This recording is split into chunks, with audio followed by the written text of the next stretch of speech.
Bien, y la pantalla todavía no me queda.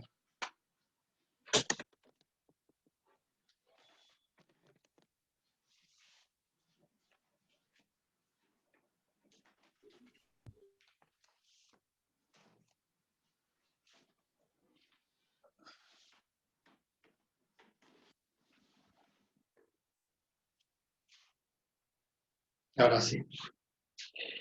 Bien. No sé qué es lo que leo en el chat.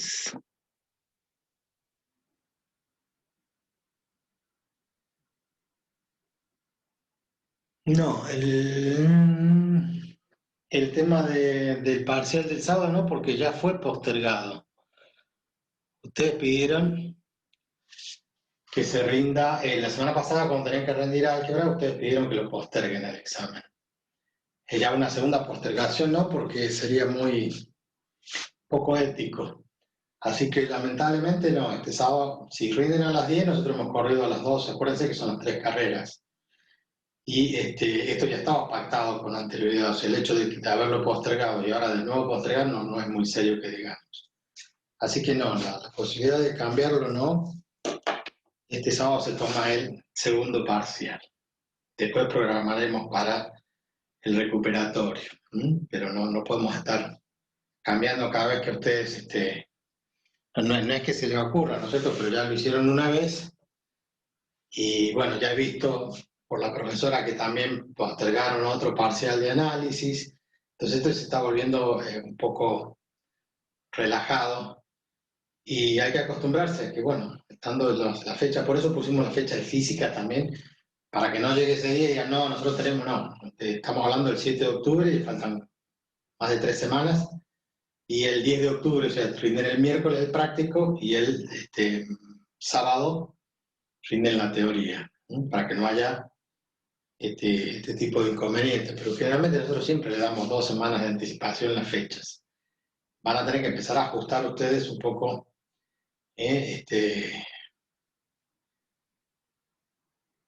ajustarse al calendario previsto y porque para fin de año va a ser más complicado todavía porque allí les voy anunciando de paso, en general, nosotros ahora venimos paseando los parciales, entonces rinde álgebra, la otra semana rinde física, después rinde análisis. El tema es, cuando terminan las clases todos quieren cerrar y tomar el último parcial y el último recuperatorio, entonces en el lapso de 2 semanas rinden todos los parciales y todos los recuperatorios. Si ustedes no se van adecuando a eso y van ahora pensando que van a lograr esa gimnasia de rindiendo cada 2 o 3 días, van a tener serios problemas. Esto, Profe, ¿hay sí, recuperatorio del, perdón, sí, disculpe, ¿hay recuperatorio del teórico de álgebra?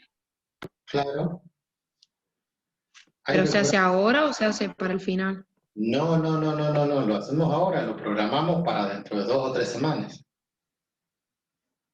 Pero sí, así como rinden el parcial el sábado, ya voy a hablar con los JTP a ver cuándo van a querer ellos el recuperatorio, así yo también les pongo el recuperatorio de teoría. Vaya empezando que a fin de mes, a fines de septiembre. ¿Estamos de acuerdo? Van a recuperar teoría y práctica del segundo parcial, de la misma forma que hicimos la otra vuelta.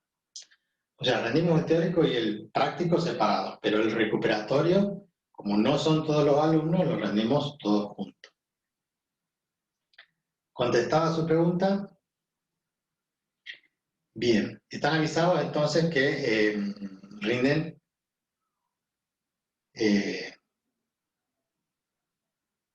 el práctico de álgebra ahora el sábado y rinden el 7 de octubre el práctico de física y el 10 de octubre el teórico de física. Bien, vamos a recordar un poquito. Como vamos a entrar en rotación, en dinámica de rotación, de la misma forma que vimos cinemática y después dinámica de traslación, ahora vamos a rotación y cinemática, rotación y dinámica. Nosotros ya habíamos dado conceptos de la cinemática. ¿Se acuerdan ustedes que en el movimiento de rotación nosotros tenemos,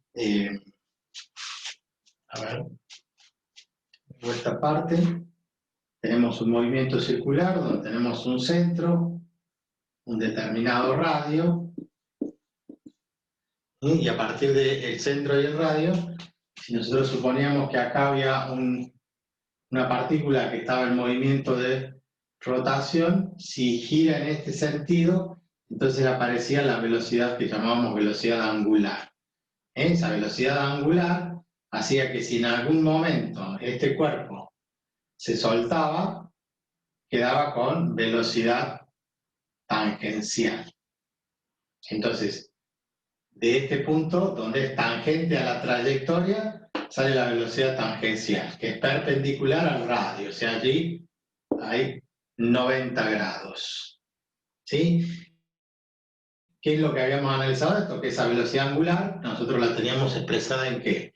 En revoluciones por minuto, digamos en forma comercial, en un lenguaje común y que todo el mundo entiende, se habla de revoluciones por minuto, que en realidad este por es un cociente, ¿no? Son revoluciones sobre minutos. Esa velocidad angular nosotros en el sistema internacional la tenemos que manejar con las unidades del sistema internacional, lo que era el MKS. Entonces, la revolución pasa a expresarse en que una revolución son 2pi radianes. Entonces hablamos de un desplazamiento angular. ¿Por qué? Porque lo que era lineal, que era x, ahora se traduce en angular, y tenemos entonces que expresarlo en forma de tita, alfa, gamma, lo que ustedes quieran, pero medido en radianes. Acá hay un desplazamiento que se medía en metros.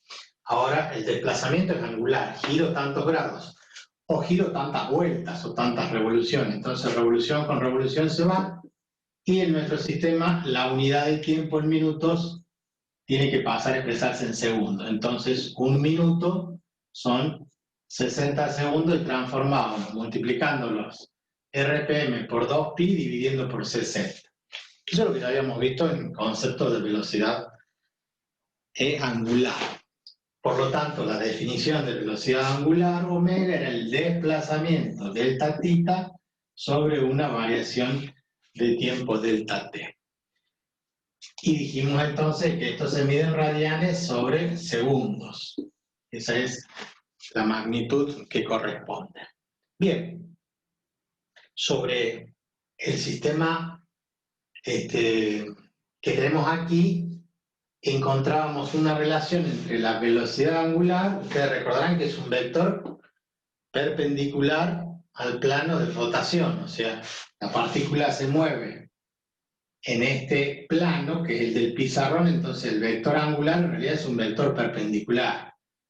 Puede ser hacia afuera o hacia adentro, depende de la convención que tomemos nosotros. ¿Cómo se relacionaba la velocidad tangencial con la velocidad angular? A través del radio. O sea, nosotros ya hemos puesto que la velocidad tangencial es igual a omega por el radio. Entonces, en este caso, en las unidades, como omega es radianes sobre segundos y la distancia del radio se mide en metros, me queda en metros sobre segundos. Entonces dicen, bueno, ¿y qué hago con el radián? Y nada, el radián no se interpreta. ¿Por qué? Porque en realidad el radián es una medida angular que no tiene unidad porque era la longitud del arco dividido en la longitud del radio, eran metros por metro.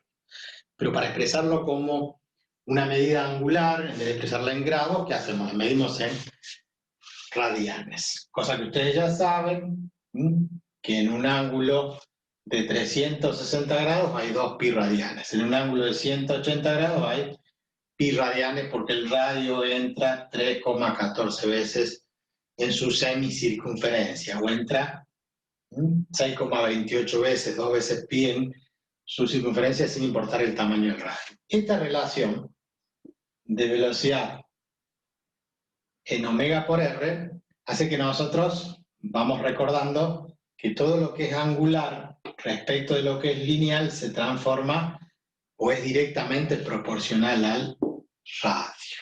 Entonces vamos a recordar, si yo quiero medir la longitud del arco de la circunferencia, ¿sí? Cuando nosotros queríamos calcular cuánto mide el arco dijimos que es radio por ángulo, R por tita. O sea que si nosotros nos desplazamos acá un ángulo θ, por eso hablábamos del delta θ sobre delta t, o si en vez de θ ponemos delta θ, es lo mismo. Ese ángulo multiplicado por el radio nos da la longitud del arco. Si el radio tiene 1 metro, entonces directamente el ángulo θ expresado en radianes. Θ siempre en radianes. Entonces radianes por metro es metro, porque dijimos que el radian es una medida dimensional. Entonces fíjense, el θ respecto del arco, que sería una longitud, que tendría la dimensión de longitud medido en metros, está relacionado ¿por quién? Por el radio. A mayor radio, si yo mantengo el mismo ángulo θ y el radio es mayor, obviamente que el arco es mayor. Entonces, y si el radio aumenta, ¿quién aumenta? Y al aumentar el radio y la velocidad angular es constante, entonces aumenta la velocidad tangencial.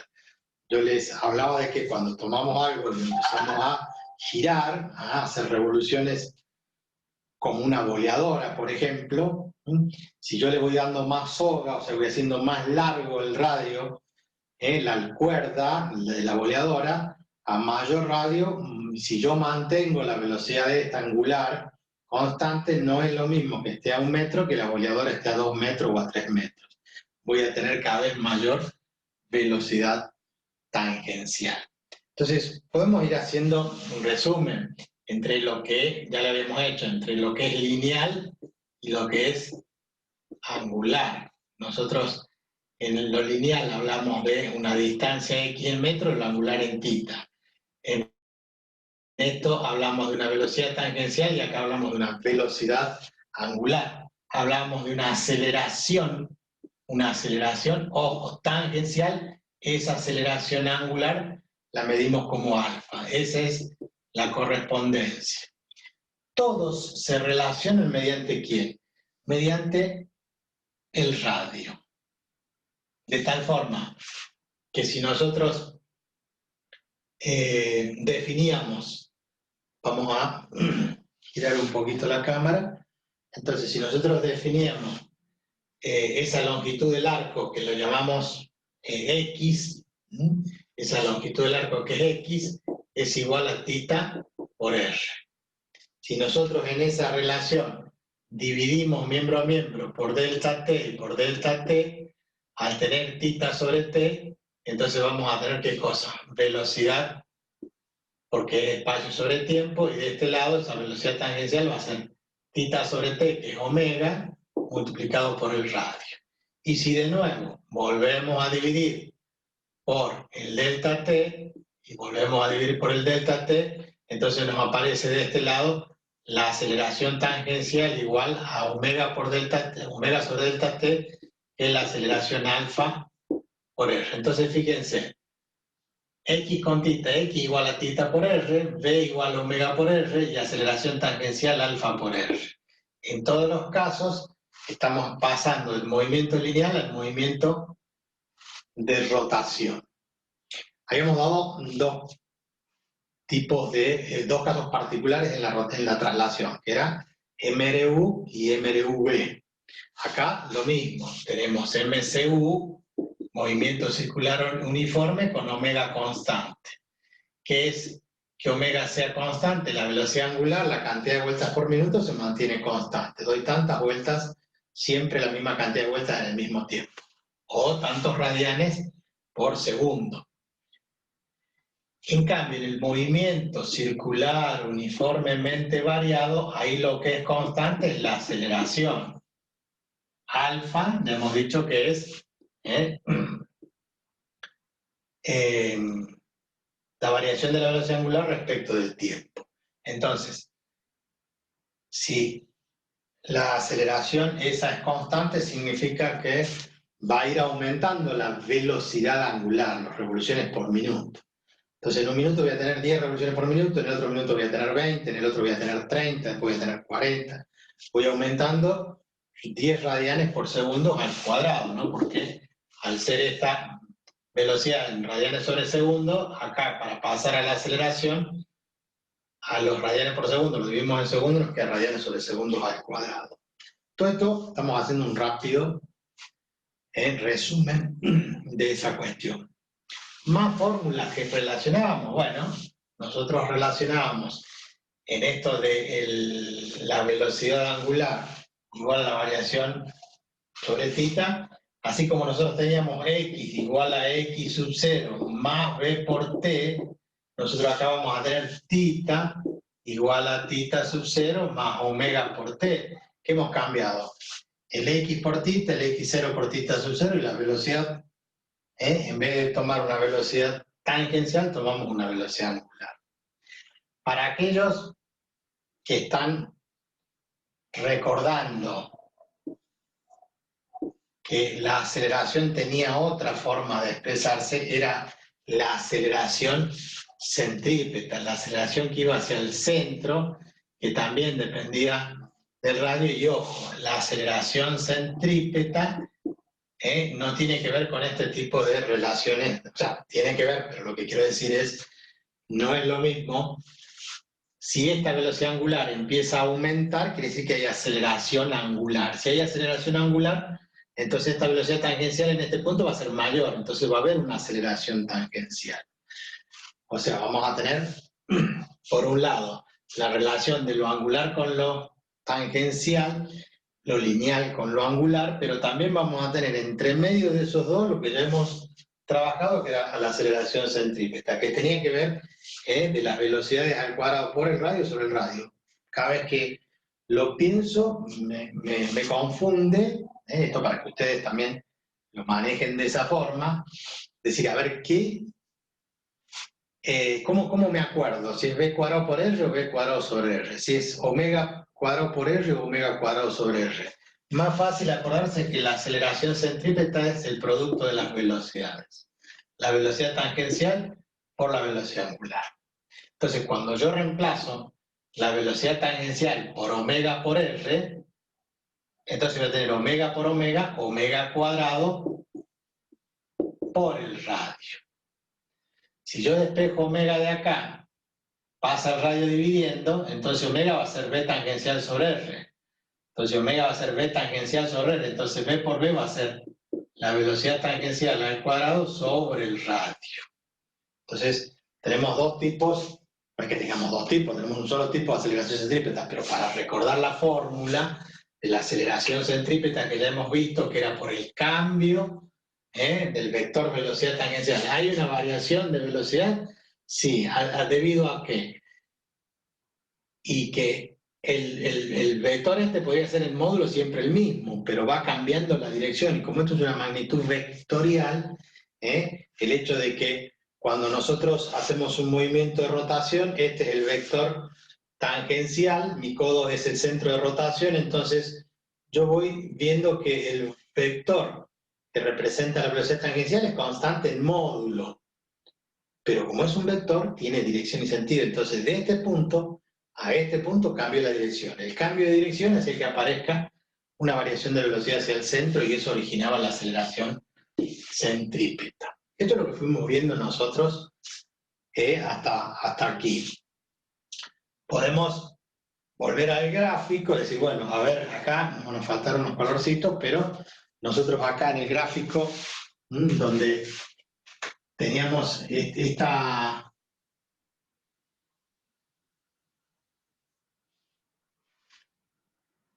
Nosotros podemos tener en un instante acá una velocidad tangencial.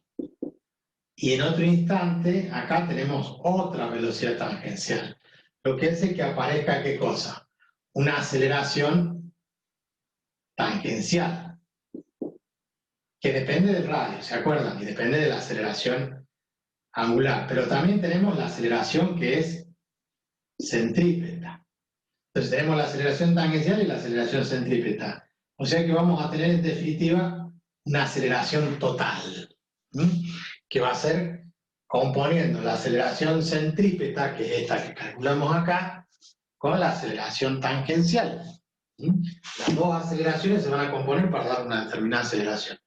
Cuando el movimiento es circular uniforme, entonces la velocidad angular es constante, no hay aceleración angular, entonces no hay aceleración tangencial, va a dirigir hacia el centro. Pero cuando esta velocidad cambia, entonces ya aparece la aceleración angular. Y al aparecer la aceleración angular, aparece la aceleración tangencial. ¿Por qué? Porque hemos ido diciendo que es proporcional a quién, al radio. Bien. Otra cuestión que recordamos es el uso del cálculo diferencial. ¿Qué es el cálculo diferencial? El análisis matemático. En todos los casos hemos definido, vamos a bajar un poquito la cámara para decirles, por ejemplo, recordar que nosotros teníamos, por un lado, que la velocidad media definida como delta de x sobre delta t pasaba a ser, en el límite cuando delta t tiende a ser una velocidad instantánea. Esa velocidad instantánea es la derivada de x respecto a t. O sea, pasan los incrementos a pasar diferenciales, o sea, infinitesimos, que define la velocidad instantánea. Ahora, la aceleración instantánea era lo mismo.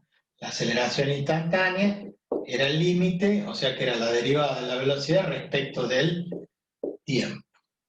Pero como la velocidad era la derivada del espacio respecto al tiempo, era la derivada del espacio respecto del tiempo 2 veces. Se simbolizaba de esta forma.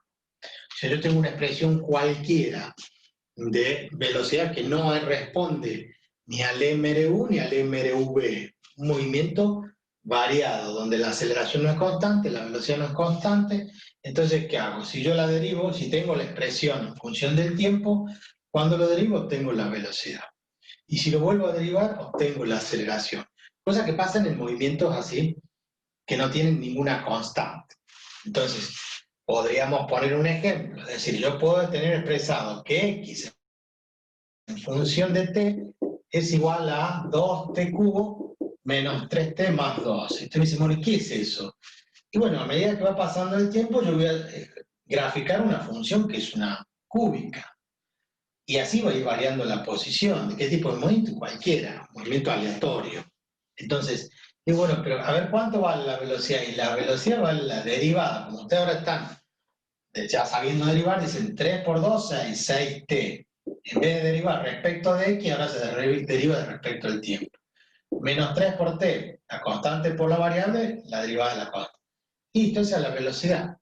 ¿Quieren saber cuánto vale la aceleración? La aceleración vale la derivada de la velocidad respecto al tiempo. O sea, la derivada segunda. Entonces acá dicen 6 por t, 6. La derivada de la constante, 0. Entonces, ¿No sería tiene un 6 valor por de t aceleración. cuadrado, profe? ¿Cómo dice? Sí, perdón. Sí. 1000, perdón. 3 por 2, 6 por t cuadrado. ¿Por qué se le resta 1? Y acá lo mismo, 6 por 2, 12 por t a la 1 y la derivada de la constante vale 0. 1000 disculpas. Entonces, tenemos una expresión de la posición, tenemos una expresión de la velocidad, tenemos una expresión de la aceleración, sin que haya MRU, MRV.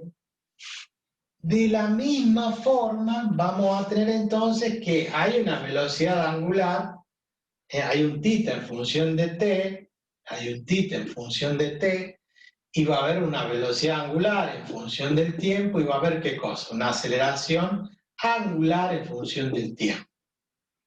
Entonces, así como nosotros definimos la velocidad, esta velocidad angular, omega, va a ser igual a ¿quién? Y la velocidad angular omega va a ser la derivada de θ respecto del tiempo. Y la aceleración angular va a ser la derivada de la velocidad angular respecto del tiempo. O sea, vamos viendo que en todo hay relación entre uno y otro. O lo que es lo mismo, la derivada de θ, la derivada segunda respecto del tiempo 2 veces. Lo derivo respecto al tiempo y después lo vuelvo a derivar. Todo eso, en general, nosotros ya lo hemos visto. Ahora, para el movimiento angular me faltaría solamente la relación de fórmulas que había entre lo lineal y lo angular en función del movimiento circular uniformemente variado. ¿Qué era eso? Que si yo tenía que la posición era igual a x sub 0 más b sub 0 por t más o menos un medio de la aceleración por el tiempo al cuadrado, en este movimiento, en esto que nosotros vamos a transformar lo lineal en lo angular, θ va a ser igual a un θ sub 0 más omega 0 por t más un medio de la aceleración alfa por el tiempo al cuadrado. O sea, es la misma fórmula. Nada más que cambian x por θ, b por omega y la aceleración a por la aceleración alfa. Entonces, ¿qué otra fórmula conocemos? Bueno, la que iniciamos, que se llama velocidad igual a la velocidad final igual a la velocidad inicial más la aceleración por el tiempo. De este lado, ¿qué va a ser? Y que omega va a ser igual a omega inicial más alfa por t. No cambia nada. Vuelvo a reiterar, es equivalente. Y otra que utilizábamos mucho era que la velocidad al cuadrado era igual a la velocidad inicial al cuadrado más o menos 2 veces la aceleración por el desplazamiento delta h. O por x, si quieren, es lo mismo. Si consideramos que el x inicial vale 0. Y en este caso también van a usar omega cuadrado igual a omega 0 cuadrado más 2 veces, ¿qué cosa? En vez de a, alfa, y en vez de x, θ o delta θ. O sea que ahí tienen un resumen de todo lo que hemos hablado en algún momento cuando hablamos de movimiento circular. ¿Se acuerdan? A recordar entonces para esta dinámica de rotación y para poder interpretar todo esto, recordar todas estas fórmulas, que inclusive les saco una foto y se las paso para que les quede como un pequeño resumen. Gracias, profe. Entonces veamos. ¿Dónde están ustedes?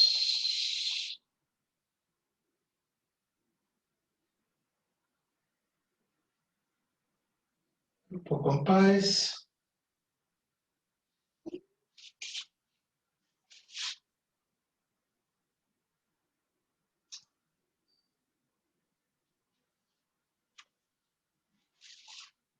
Y esto se lo reenviamos al grupo de civil, que es donde estará.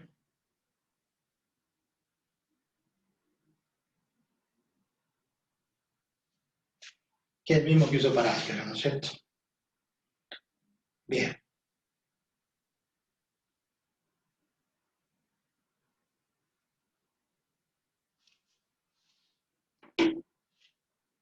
Como nosotros vamos ahora a incorporar la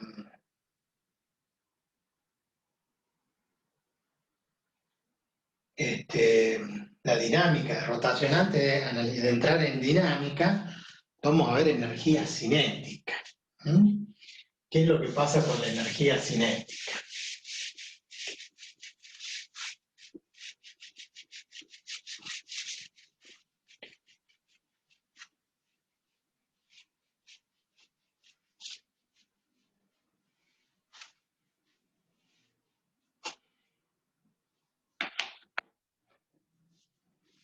Vamos a ver un poquito de energía cinética. Hemos visto la relación entre las dos magnitudes. Entonces, la energía cinética es igual a ¿quién? Energía cinética de rotación. Para eso partimos del concepto de energía cinética de traslación. ¿Cuánto vale la energía cinética de traslación? Un medio de la masa por la velocidad al Un medio de la cuadrado. masa por la velocidad al cuadrado. Perfecto. Ese era entonces, un medio de la masa por la velocidad al cuadrado. Pero recién hemos dicho que la velocidad tangencial, si es un movimiento de rotación, un punto que está acá, al estar girando se va desplazando y recorre un espacio, pero esa velocidad tangencial se podría reemplazar por omega por r. Entonces nos quedaría que esto es un medio de la masa por la velocidad al cuadrado. Pero como v vale omega por r, esto queda elevado al cuadrado. Entonces, en definitiva, esto va a ser igual a un medio de la masa por r cuadrado por omega cuadrado, ¿no es cierto? El orden de los factores no altera el producto. ¿Y qué es m por r cuadrado? ¿Alguien recuerda qué es m por r cuadrado? Momento de inercia. Momento de inercia. Entonces tenemos un medio del momento de inercia, ¿por quién? Por omega cuadrado. Entonces fíjense la analogía, lo que era equivalente en masa ahora es la inercia. Lo que es velocidad angular ahora es, lo que es velocidad tangencial ahora es velocidad angular. Antes en la traslación nos interesaba la masa, es decir, bueno, ¿cuántos kilogramos están en movimiento? Por ejemplo, en la cantidad de movimiento era muy importante saber si uno tenía 70 kilos o 120 kilos, o si era un auto o si era un camión. La masa ahora, en la rotación, en lo angular, tiene que ver con quién, con la inercia, no con la masa, porque al rotar lo que importa es cómo está distribuida la masa, eso ya lo hemos charlado un montón de veces. Cuando algo gira, si las masas están concentradas en torno al eje de rotación, a menor distancia, a menor radio, obviamente si el radio disminuye, disminuye la inercia. Si aumentamos la inercia, entonces eso pasa que las masas a gran distancia tienen mayor inercia y tienen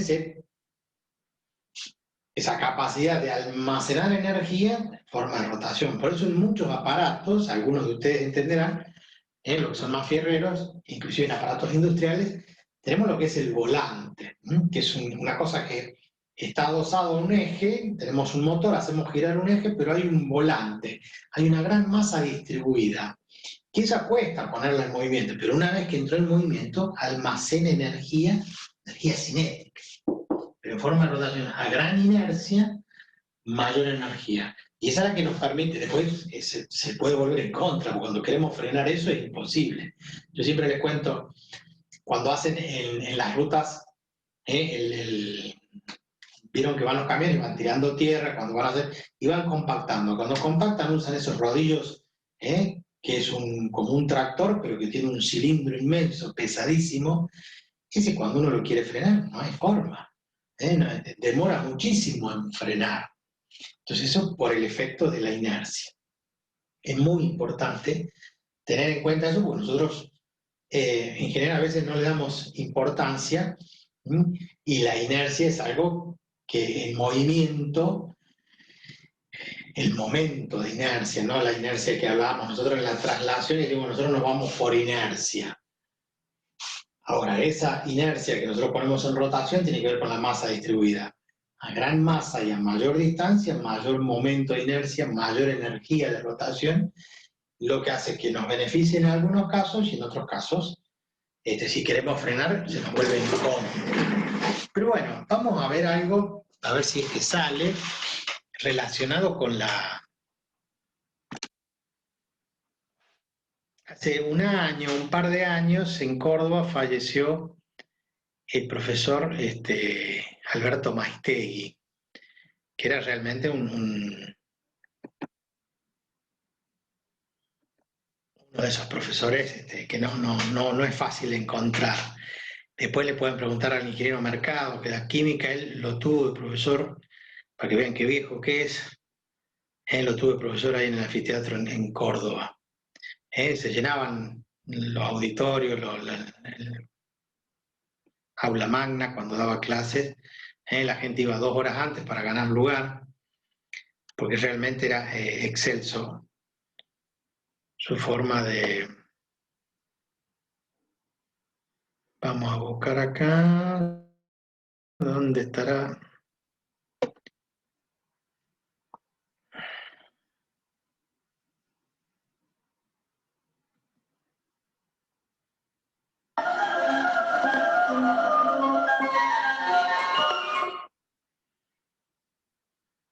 Y ahora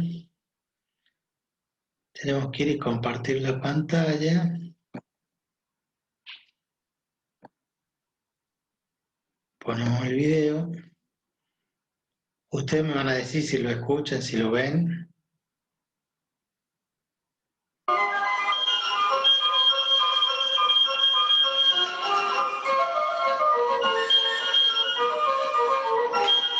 Lo están viendo? ¿Lo están escuchando?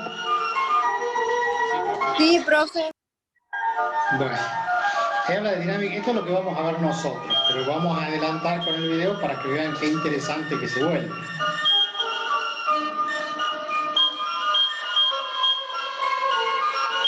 Esto es de la Universidad Nacional de Córdoba desde serán unos 40, 50 años, 40 años atrás. Y este es el profesor que ya falleció. Las actividades de un cuerpo en rotación son muy llamativas y a veces sorprendentes e inesperadas.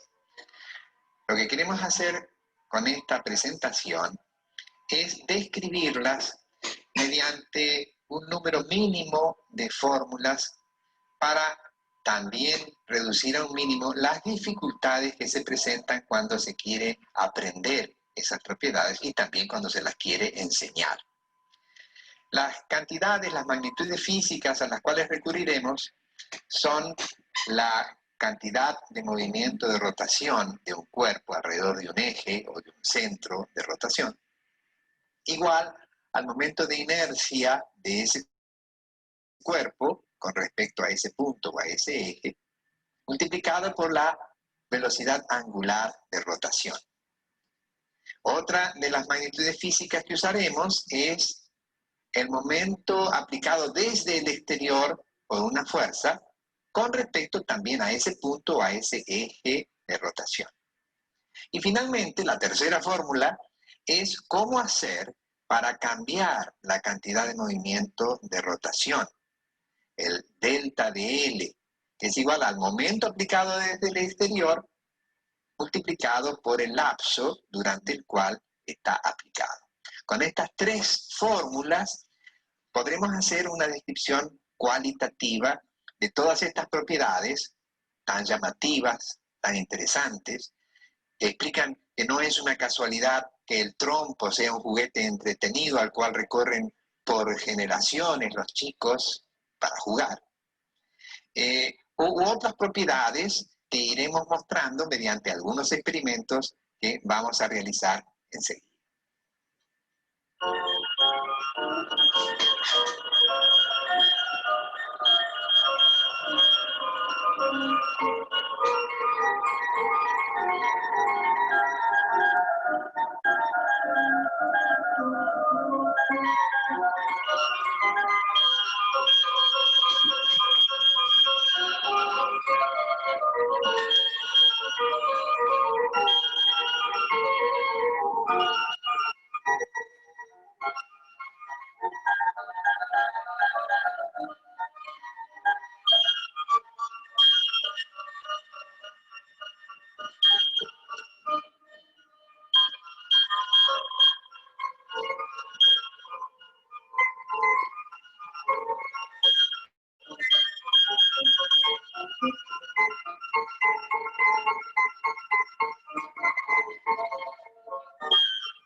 Donde se muestra que para un sistema aislado es imposible iniciar o detener o tan solo cambiar su rotación sin interactuar con el exterior. Haremos un experimento usando este banco, que no es un banco cualquiera, porque tiene un rodamiento a bolillas para reducir al mínimo el rozamiento. Fíjense cómo para ponerlo en rotación es necesario aplicarle una fuerza desde el exterior. Y para detenerlo es también necesario aplicarle otra fuerza desde el exterior. Una vez puesto en movimiento, se sigue moviendo por inercia. ¿Puedes venir a sentarte aquí?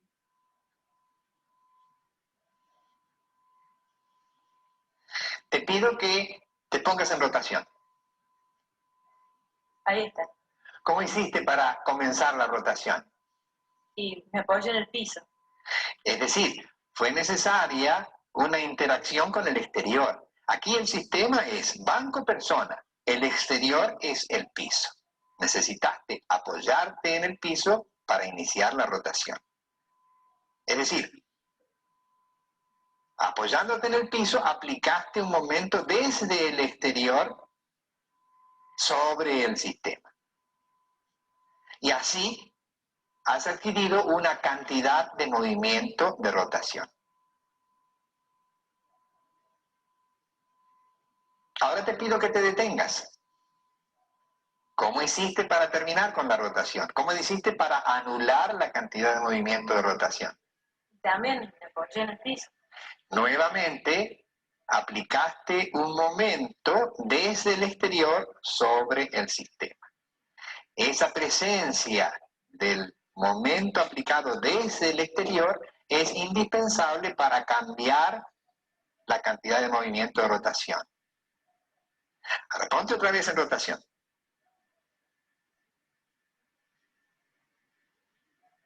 Trata de detenerte sin tocar el piso.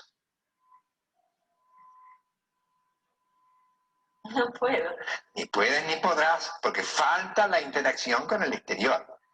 Ahora detente.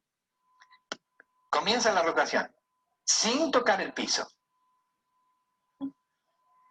Tampoco puedo.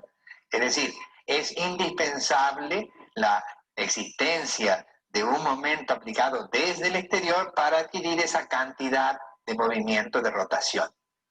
Sí, pero sin embargo yo muevo brazos y piernas rotándolos. Sí, Se pero produce un son, momento. ¿verdad? Pero son partes del sistema, no es el sistema. Fíjate cómo los brazos giran en un sentido y simultáneamente las piernas en el sentido opuesto, de tal manera que la cantidad de movimiento de rotación del sistema entero sigue siendo nula.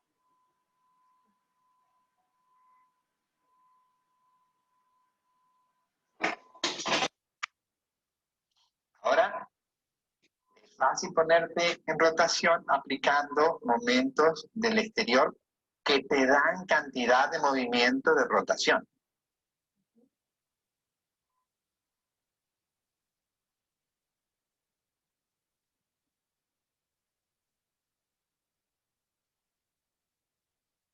Y ahora te la puedo quitar aplicándote un momento desde el exterior que anula tu cantidad de movimiento de rotación. Siempre estamos con la cantidad de movimiento de rotación para cambiar la cual es necesario un momento aplicado desde el exterior.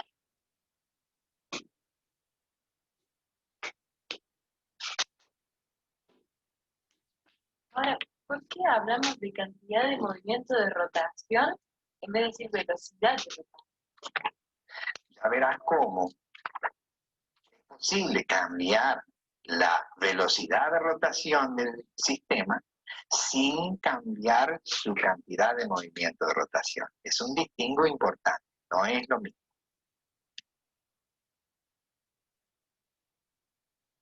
Vimos entonces cómo, ya sea aplicar una fuerza para ponerlo en rotación como para detenerlo, siempre es necesario un momento exterior para cambiar la cantidad de movimiento de rotación del sistema.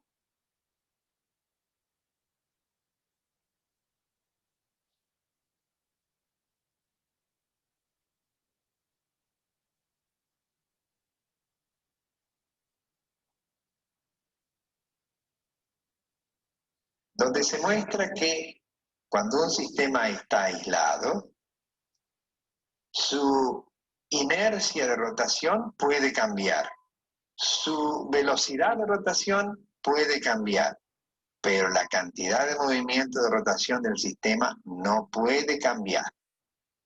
Vamos a hacer un experimento que muestra cómo un sistema aislado puede cambiar su velocidad de rotación a pesar de que su cantidad de movimiento de rotación se conserva por estar aislado. ¿Puedes sentarte? Bueno. Para aumentar el momento de inercia, te doy estas dos pesas. Y ahora, desde el exterior, te comunico la cantidad de movimiento de rotación y luego te abandono. El sistema ha quedado aislado. Extiende los brazos. Recógelos. Extiéndelos. La cantidad de movimiento de rotación, ¿qué característica tiene ahora? Es constante. Recoge los brazos. Ahora yo diría que ha aumentado. No, lo que ha aumentado no es la cantidad de movimiento de rotación, porque no puede aumentar al estar el sistema aislado. Lo que ha aumentado es la velocidad de rotación. Pero ¿qué ha pasado con la distribución de masas? Ahora, ¿qué has hecho con la distribución de masas? La he alejado del centro. El momento de inercia del sistema ha aumentado y disminuyó su velocidad de rotación. Recógelos. Ahora las acerco al eje. ¿Y entonces qué pasa? Aumenta la velocidad. ¿Por qué? Porque tiene que mantenerse constante la cantidad de movimiento de rotación. ¿Qué es igual a qué? Estoy tan mareado que ya no sé. Es igual al I por el omega. Levántalo verticalmente. ¿Y cómo ahora no cambió el omega? Porque he mantenido las masas cerca del eje. Eso es. No importa que estén altas o bajas, pero sí lejos o cerca. Ahí está. Más alejo y disminuye la velocidad. Exacto. Pero no disminuye la cantidad de movimiento de rotación. Porque es constante. ¿Y por qué se mantiene constante? Porque nadie me aplica momento. Eso es. Muy bien. Dame las pesas. Y así como este experimento muestra un aspecto de esta propiedad, enseguida mostraremos otro con un experimento análogo.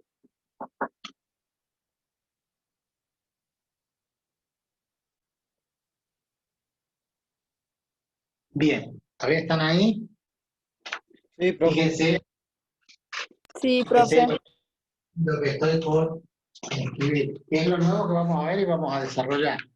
Él habla ahí de L igual a I por omega.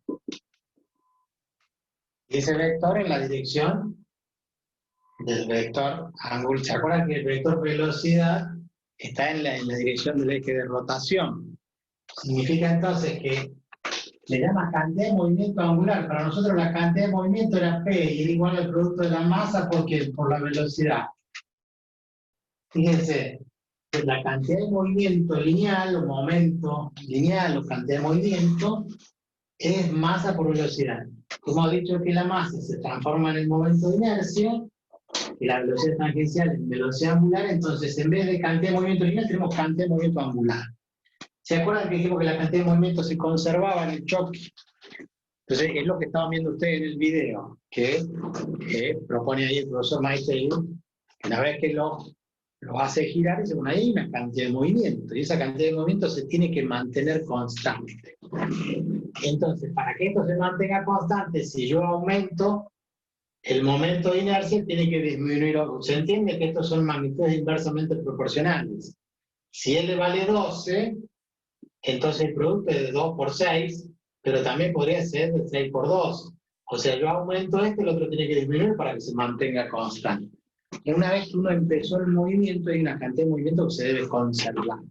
Y al conservarse la cantidad de movimiento, ahí hace el flaco las experiencias de que cuando aleja las pesas, aumenta el radio. Si aumenta el radio, aumenta el momento de inercia. Y si aumenta el momento de inercia, ¿qué pasa con la velocidad? La velocidad disminuye. Por eso los bailarines, los gimnastas que hacen patinaje sobre hielo, sobre ruedas, cuando ellos giran, en un momento cierran los brazos y se ponen bien estilizados, cosa que toda la masa está cerca del eje de rotación. Entonces, ¿qué están haciendo? Están disminuyendo el momento de inercia. ¿Y qué logran con eso? Aumentar, disminuye el momento de inercia y entonces aumenta la velocidad de rotación. Y eso que ven ustedes, que giran muy rápido, cuando ellos abren los brazos, abren una de las piernas y siguen rotando, disminuye la velocidad. Eso es lo que están viendo ustedes allí en el práctico de laboratorio que está mostrando el profe. Seguimos. ¿Se entiende hasta acá? Si no me dicen pare, profe. Cuando ustedes quieren hacen preguntas y paramos en la grabación y seguimos.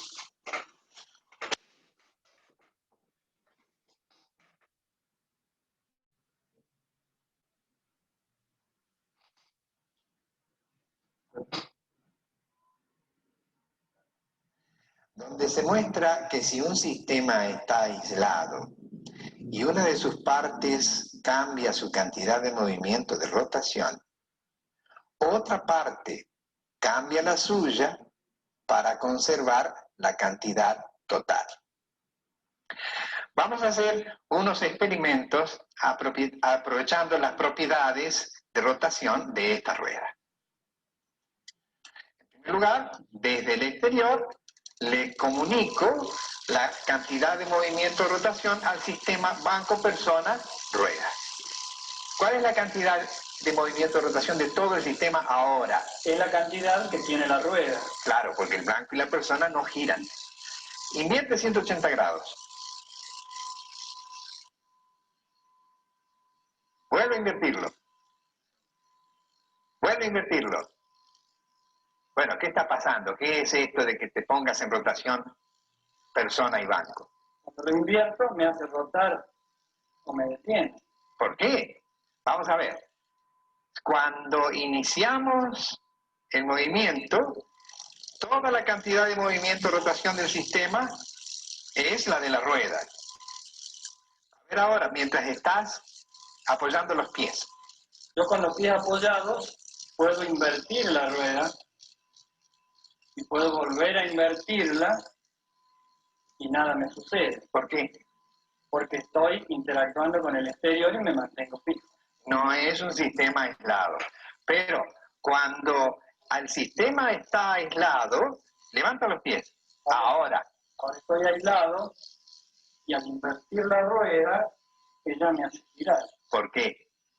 Porque ahora la cantidad de movimiento angular total de ella y mía debe conservarse. Exactamente.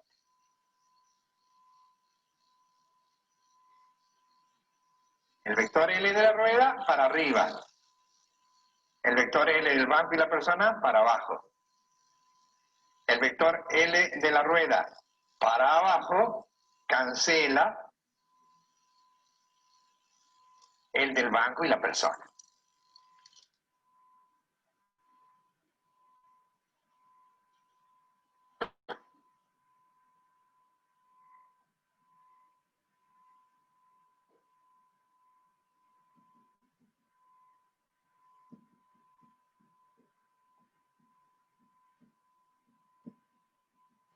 Si la cantidad de movimiento de rotación de un sistema es nula y una de sus partes comienza a rotar, otra parte compensa esa rotación para que la cantidad de movimiento de rotación del sistema se mantenga nula. Con esta misma rueda podemos hacer una experiencia semejante. El sistema banco, persona, rueda ahora no está aislado. Levante los pies. Ahora sí está aislado. ¿Cuál es la cantidad de movimiento de rotación del sistema? Es cero. Ahora, hágalo usted mismo, entrar en rotación. Yo no. Desde el interior.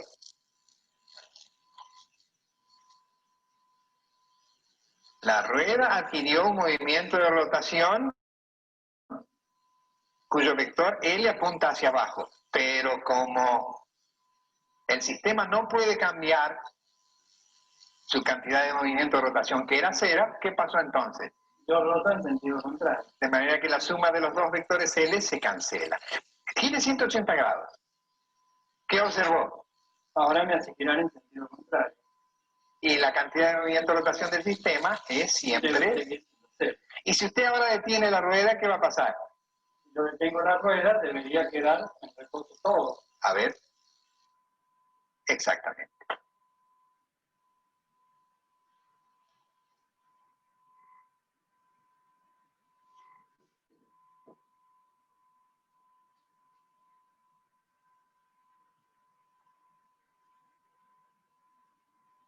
Donde se muestra que nuestro banco sin fricción solo permite la conservación de la componente vertical de la cantidad de movimiento de rotación del sistema.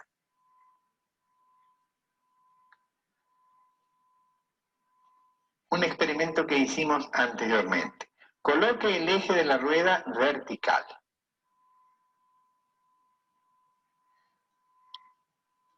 Levante los pies de modo de que el sistema está aislado. ¿Cuál es la cantidad de movimiento de rotación de todo el sistema ahora? Es nula, está todo en De manera que, si usted ahora pone en rotación la rueda, ¿qué va a ocurrir? me va a hacer rotar en sentido contrario para que la cantidad de movimientos de rotación siga siendo cero. Correcto, hágalo. Ahí está. La cantidad de movimiento de rotación del sistema es cero.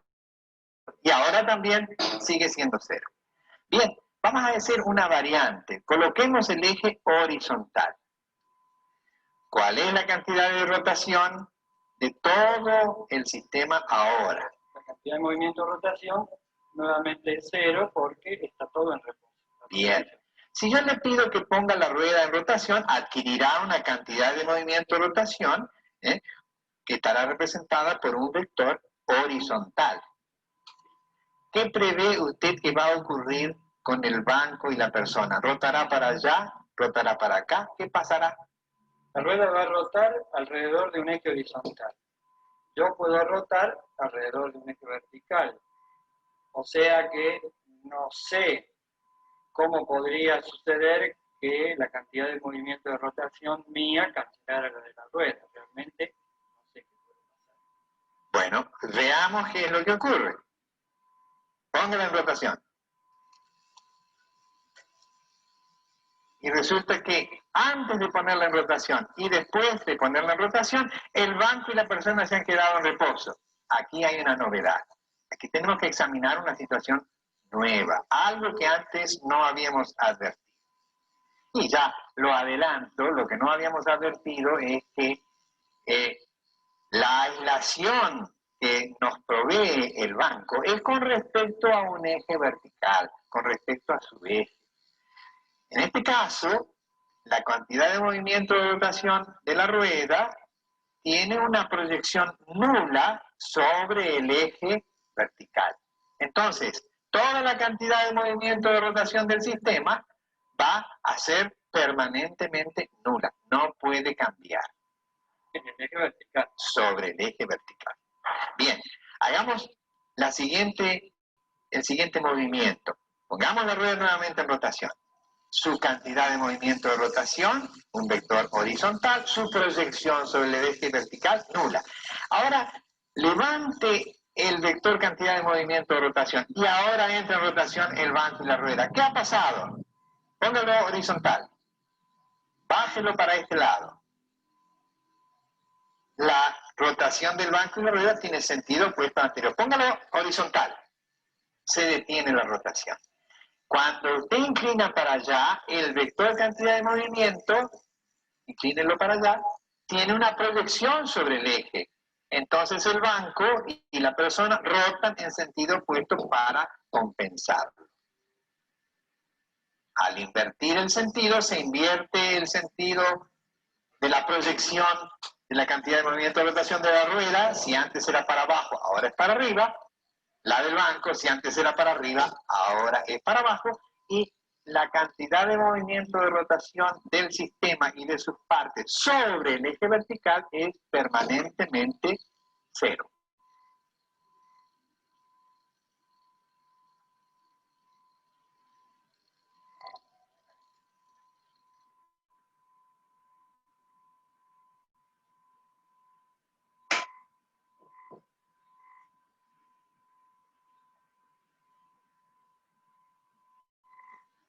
donde se muestra que un vector momento aplicado desde el exterior sobre un sistema en rotación le produce un curioso movimiento llamado deprecesión. Movimiento que ejemplificaremos con esta rueda, que tiene un eje deslizable, de tal manera que su punto de apoyo puede coincidir con el centro de gravedad de la rueda, o estar por debajo, o estar por encima del centro de gravedad.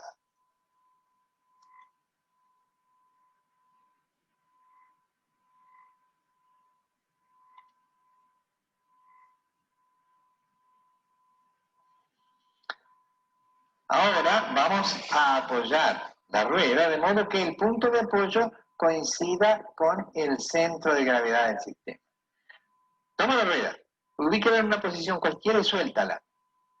Otra posición, suéltala. Otra posición, suéltala. Como está el centro de gravedad en el punto de apoyo, yo pregunto, ¿cuánto vale el momento del peso con respecto al punto de apoyo? Vale 0 porque el vector posición es 0. Eso es. Muy bien. ¿Qué pasará si ahora le damos un movimiento de rotación a la rueda, por ejemplo, así?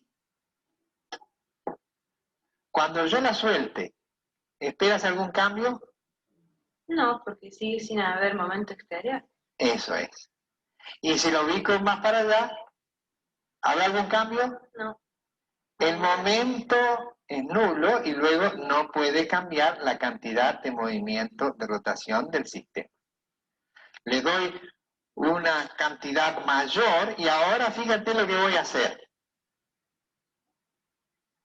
Y observa la dirección del vector L. Es independiente de los movimientos del soporte y de mi mano. Porque el momento exterior es 0. Ahora me rozó el brazo. Ya has visto cómo es la propiedad de este cuerpo cuando rota apoyado en su centro de gravedad. ¿Se te ocurre alguna variante?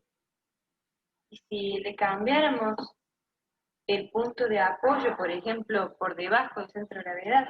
Bueno, a ver. Separemos el centro de gravedad del punto de apoyo subiéndolo. O sea, bajemos el punto de apoyo. Ahí está.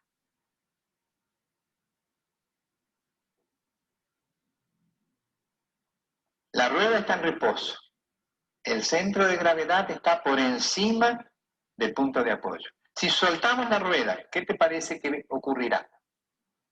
Y como el peso del cuerpo actúa sobre el punto de sobre el centro de gravedad, entonces va a producir un momento con respecto al punto de apoyo. Y va a hacer caer la rueda. A ver. Soltemos. Ahí está. Correcto lo que dices. En cualquier posición que le pongamos, la rueda se vuelca. ¿Qué pasará si hacemos lo mismo con la rueda en rotación? Veamos.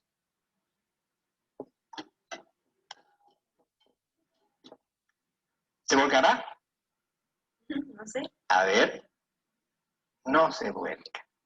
En cambio, el eje empieza un movimiento de tal manera que describe un cono, o la punta esta describe una circunferencia alrededor del eje que pasa por el punto de apoyo. Este es un movimiento llamado movimiento de precesión. Observa el sentido de rotación del eje de la rueda. Esto de arriba es horario.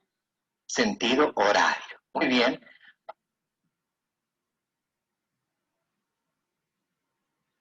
Vamos ahora a repetir el experimento, pero desde otra posición.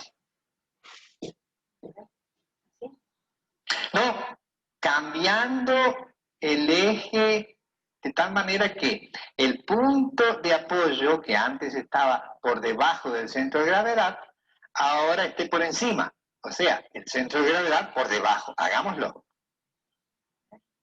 Igual que antes, pero en sentido inverso. Ahí está.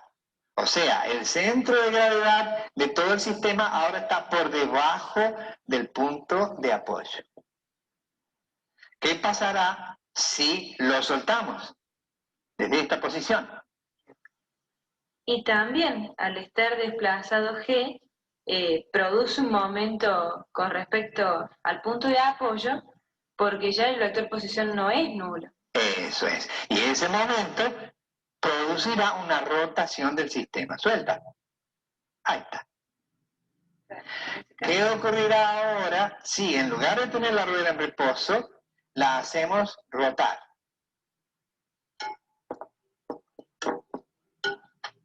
La pongo en una posición cualquiera y la abandono. ¿Qué pasará?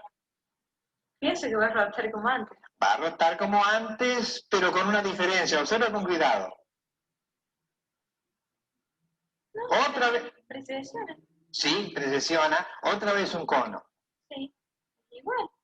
Es igual, pero diferente. Cuidado. ¿Qué observas con respecto al sentido de rotación del eje de la rueda? Es que visto por arriba, ahora es antihorario. Eso es. Porque el momento del peso con respecto al punto de apoyo ahora es de distinto sentido que en el caso anterior. Este también es un movimiento de precesión.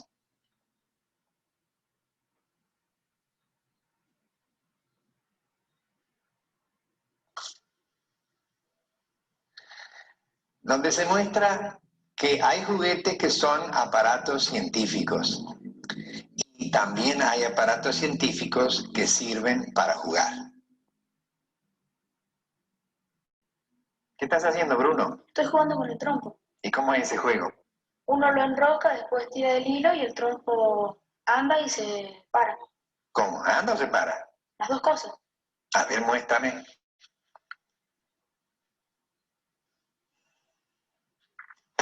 ¿Quiere que lo levante? Bueno.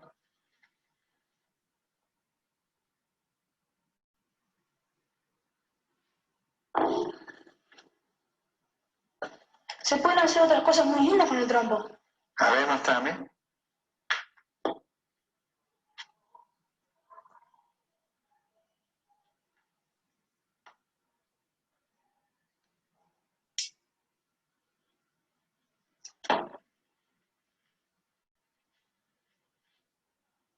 Ah, qué bueno.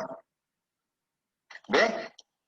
Muy bien, muy bien. Ese movimiento se llama deprecesión. Así que estás jugando con un juguete científico. ¿Qué tiene que ver esto con la física? Oh, mucho.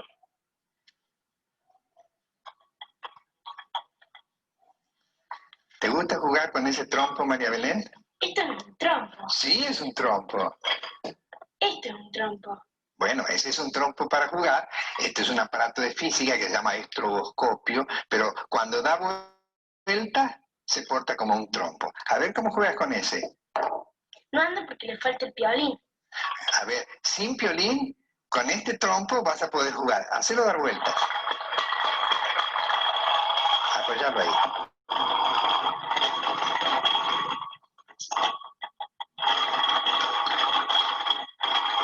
¿Ves cómo se mueve? Igual que un trompo. Hasta tiene ese movimiento de precesión también. Dale vuelta. Dale más fuerza antes de darte a apoyarlo. Ahí está. De este otro lado también funciona. Todo cuerpo que está en rotación se porta como un trompo. ¿Te gustó?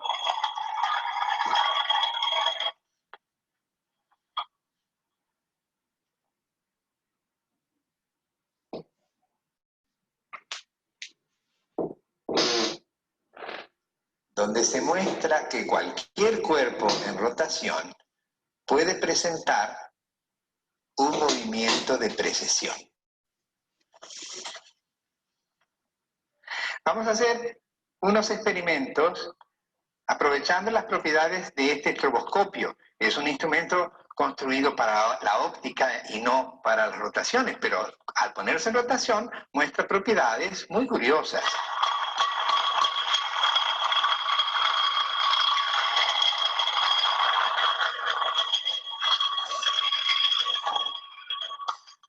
Es decir, en lugar de volcarse como cuando está en reposo, aparece un movimiento extraño. Ahora vamos a prepararlo para repetir prácticamente lo mismo con otra forma. Vamos a agregarle, vamos a sostenerlo por este piolín y vamos a destacar lo que acabamos de decir. Cuando lo apoyamos en el piolín y en la mano, el cuerpo está en equilibrio. Si lo soltamos, se vuelca. Como es natural, se vuelca y gira alrededor de este que es el punto de apoyo, el centro de rotación. Pero cuando lo ponemos en rotación,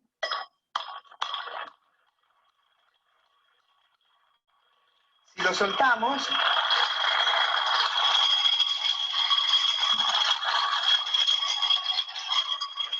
se produce ese movimiento de precesión debido a que al estar en rotación tiene un L, cantidad de movimiento de rotación, que es modificado por el momento de su peso.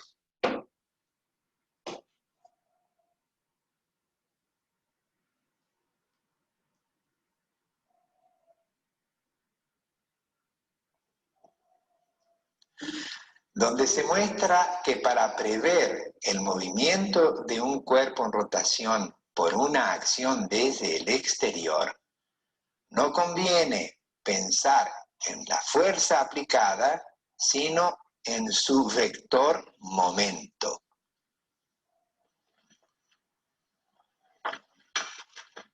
¿Qué es esto?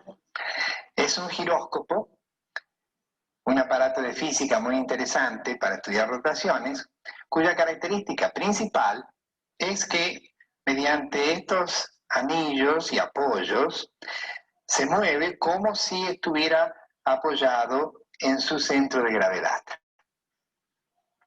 ¿Puedes tomarlo?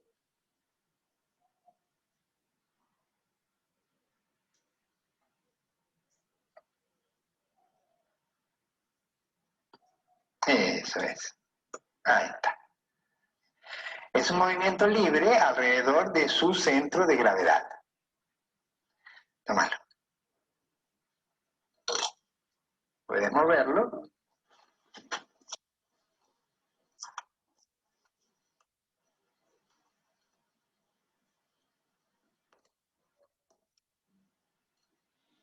Vamos a colocarlo en una posición que podamos recordar.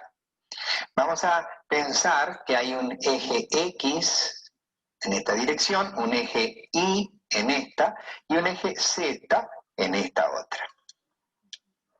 Ahora aplica una fuerza, en este punto, una fuerza en la dirección del eje Y. Ahí está. Se mueve alrededor del eje Z. Claro, es un movimiento que esperábamos que se produjese. Ahora aplica una fuerza aquí, vertical y hacia abajo. Pero antes de aplicarla, ¿qué va a pasar como consecuencia de esa fuerza?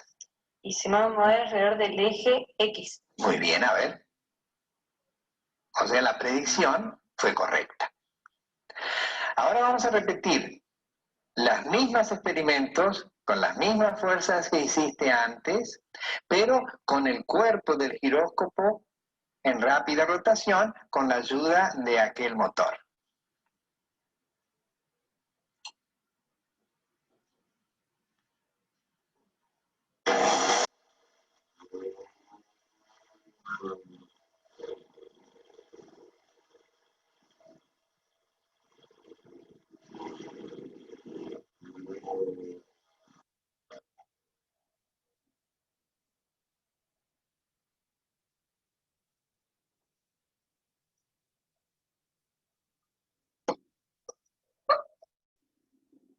Y ahora vamos a ponerlo en la misma posición en la que lo pusimos antes.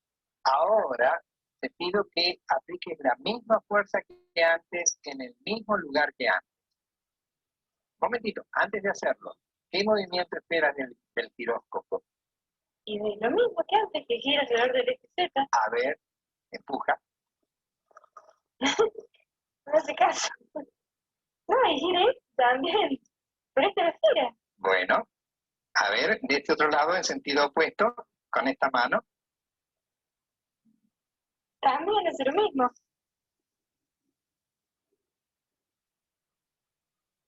Es decir, ahora aplica la fuerza aquí hacia abajo. ¿Qué movimiento esperas? Gira alrededor de este eje. A ver, Y gira este. Y el negro no gira. aquí es cuando hay que pensar en momentos de fuerzas en lugar de las fuerzas mismas. Aplica la fuerza hacia abajo, vertical. Vertical hacia arriba, vertical hacia abajo. Hacia adelante, hacia atrás. Y los movimientos son inesperados. ¿Cuál es la dirección de la fuerza? Aplica una fuerza ahí. ¿Qué dirección es la fuerza? Es hacia allá. Y el cambio de posición del vector L, ¿hacia dónde es?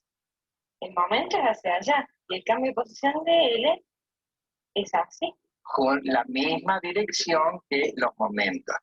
Si aprietas para abajo, aplica una fuerza para abajo. Gira para acá. El L se viene para acá. Hay que pensar en las direcciones de los momentos y no en las direcciones de las fuerzas. Ahora tómalo desde la base. Fíjate antes, ¿cuál es la dirección del eje de rotación? Ahí está, así. Ahora tómalo desde la base y trata de cambiar en la dirección del eje de rotación. Haz cualquier movimiento, cualquier movimiento. No cambia. No cambia. Porque como el sistema está aislado por la suspensión que tiene, está como si estuviera apoyado en su centro de gravedad. No hay fuerza. No se pueden aplicar ni fuerzas ni momentos exteriores. Prueba otra vez. Muévalo bien, muévalo bien. Y la dirección del eje de rotación no cambia. Esta es una de las propiedades esenciales de un giróscopo, cuya aplicación vamos a ver también en otra toma.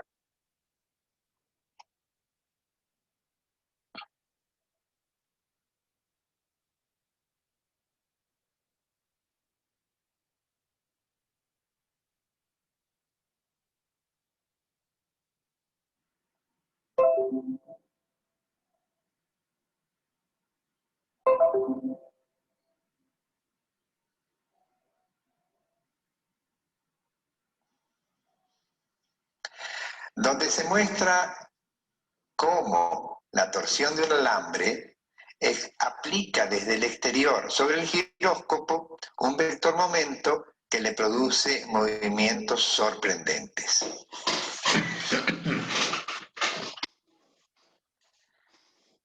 Hemos preparado el giróscopo de tal manera que está colgado de un hilo de acero y funcionará como un péndulo de torsión. Le hemos agregado estas masas para aumentar el momento de inercia del sistema con respecto al eje de rotación y de esta manera el periodo de oscilación del péndulo será largo y podremos observar el experimento con toda comodidad. Cuando tuerzo el sistema, al torcer el alambre, aparece un momento de torsión aplicado por el alambre sobre el sistema en rotación. Cuando lo abandono, ese momento de torsión inicia la oscilación del péndulo.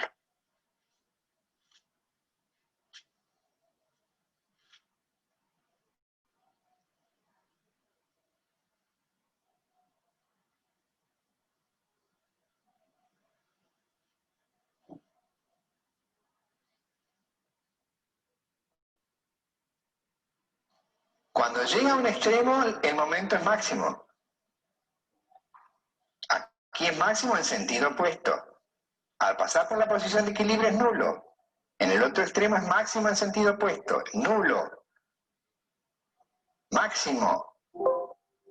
nulo, máximo, nulo, máximo, etcétera, etcétera, etcétera. Ahora vamos a repetir la misma oscilación anterior, pero en condiciones diferentes. Antes, el rotor del giróscopo estaba en reposo, mientras que ahora lo vamos a poner en rápida rotación con la ayuda de este motor eléctrico. Por favor, ayúdeme. Bien. Bueno, lo vamos a poner en movimiento.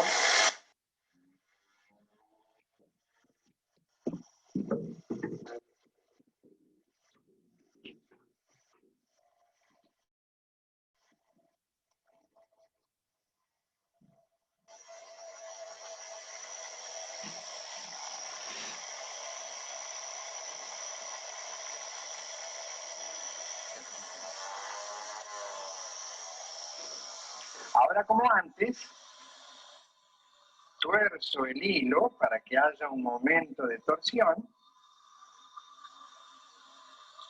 pero el rotor está girando.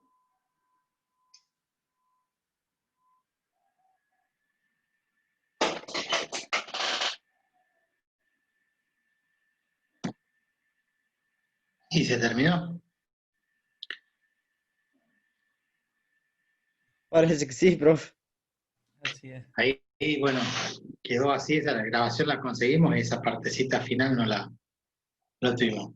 ¿Vieron qué características diferentes tiene a lo que nosotros estamos acostumbrados? Esto es lo que vamos a hacer nosotros. Definir son 2 o 3 conceptitos físicos, como el momento angular, L, que es el que venía marcando la persona en este video. Ahora, esto es un video producido por nosotros digo por los argentinos, por un profesor nuestro de física. Ahora vamos a ver un poquito otro que es más rápido, no tan lento como este, que es cuando un momento actúa.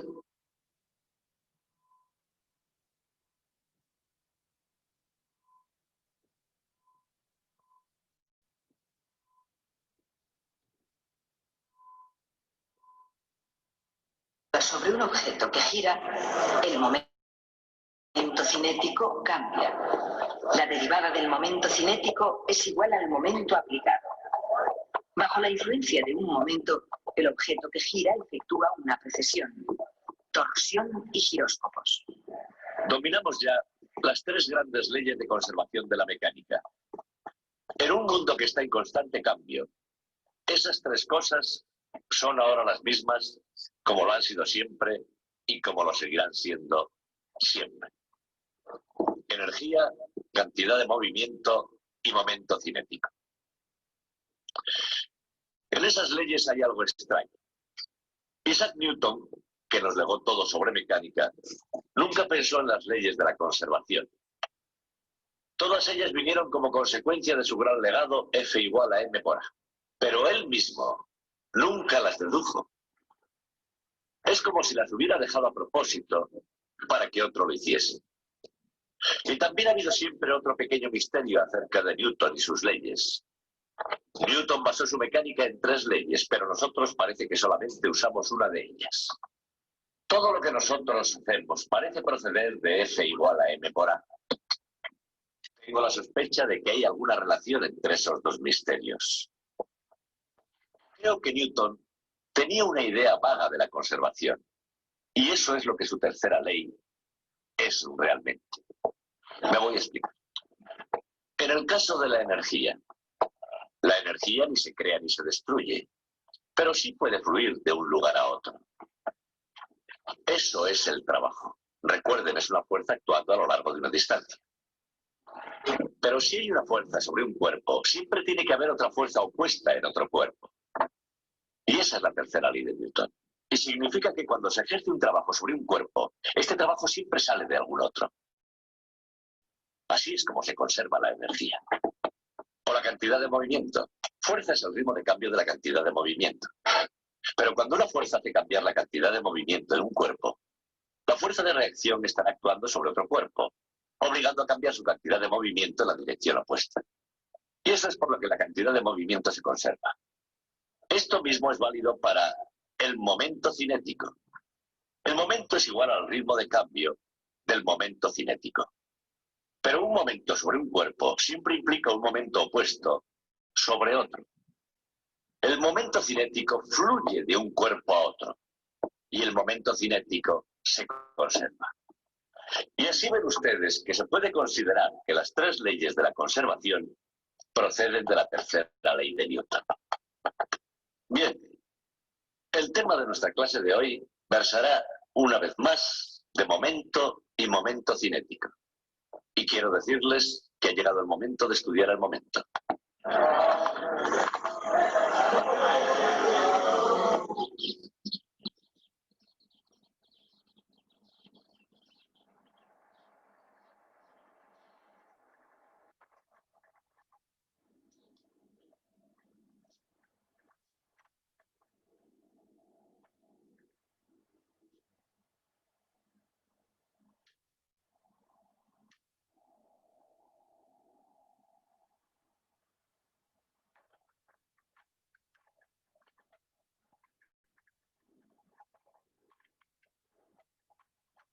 Buenos días, señor. Hola, Se me ha pinchado la rueda. eso parece.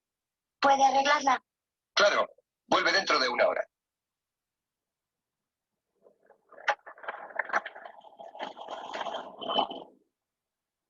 Mucho antes de que existiera la bicicleta, ya existía la rueda. Y mucho antes que la rueda, estaba simplemente el pie.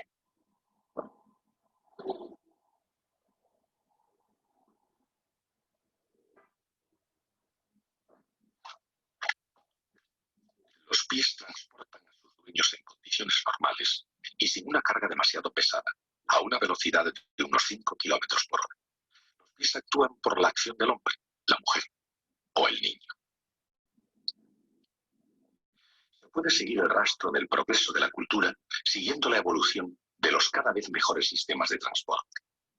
Antes de disponer de estos, los hombres recurrieron a las bestias de carga. Las bestias y las cargas eran diferentes de unas culturas a otras, pero desde la antigüedad, aunque los que montaban puede que hayan sido bastante bestias, los seres humanos tenían una forma de cultura en constante avance. Y de modo creciente, ahorraban tiempo en sus empeños y desgastaban su calzado por el uso. Pero sin importar cómo ni a qué distancia, el destino humano está predestinado a viajar. Se empezó realmente a rodar con la rueda, aproximadamente 4.000 años antes de Cristo. Probablemente la rueda fue inventada por los sumerios de Mesopotamia. Debía estar hecha de una rodaja del tronco de un árbol o de trozos planos de madera atados juntos en una forma aproximadamente circular. Pero hay algo que desde entonces no ha cambiado con respecto a las ruedas, y es que están diseñadas para girar. No hay nada especial en una rueda que no esté girando. Si nos olvidamos de sostenerla, se caerá como cualquier otra cosa. La fuerza de gravedad hace caer la rueda. En otras palabras, cuando la rueda no está girando, no está en su naturaleza en él, sino el caerse. Pero una rueda girando ya es otra cosa. Una rueda girando tiene momento cinético. Y recuerden que cuando hay un momento cinético, hay un extraño momento. No es la fuerza la que cambia el momento cinético. Es el momento de la fuerza. Si R vectorial F es igual a 0, el momento cinético se conserva.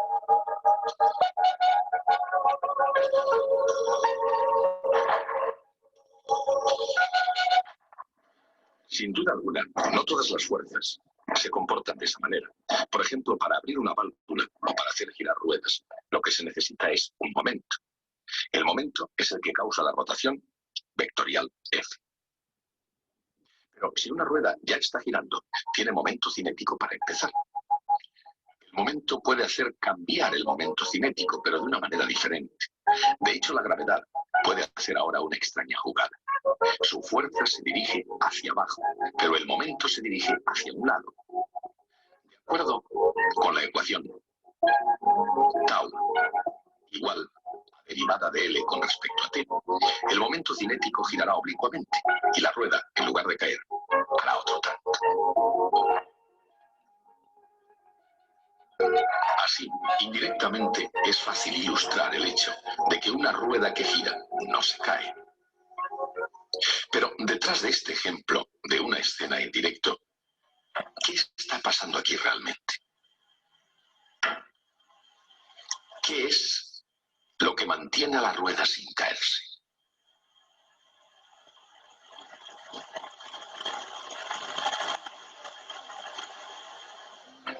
Cuando la gravedad hace caer una rueda que no esté girando, los radios empujan la parte superior de la rueda hacia afuera más bien que hacia abajo, y eso crea una componente de la velocidad en la dirección hacia afuera. Lo mismo sucede en la parte inferior de la rueda, pero hacia adentro en lugar de hacia afuera. Y lo mismo ocurre cuando la rueda gira. Sin embargo, ahora cuando la velocidad hacia afuera aumenta, lo hace en el costado de la rueda, hacia afuera en un lado y hacia adentro en el otro.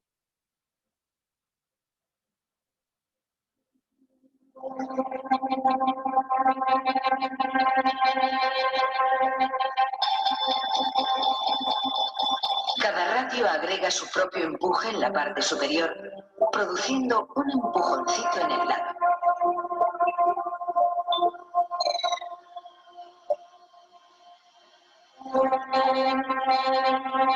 De esta manera, el resultado neto no es un movimiento hacia abajo, es lateral.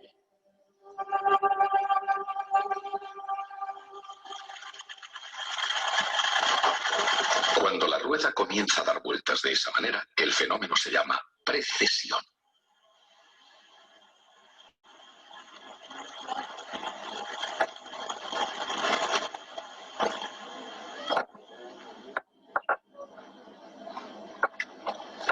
Una rueda de bicicleta y una peonza girando tienen mucho en común.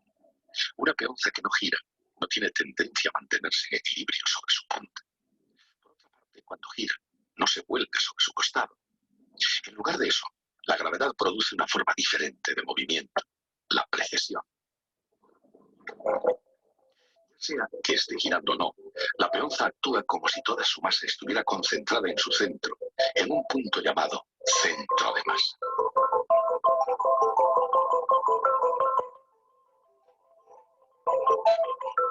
Si la peonza se ladea, aunque solo sea un poquito, el resultado es un momento.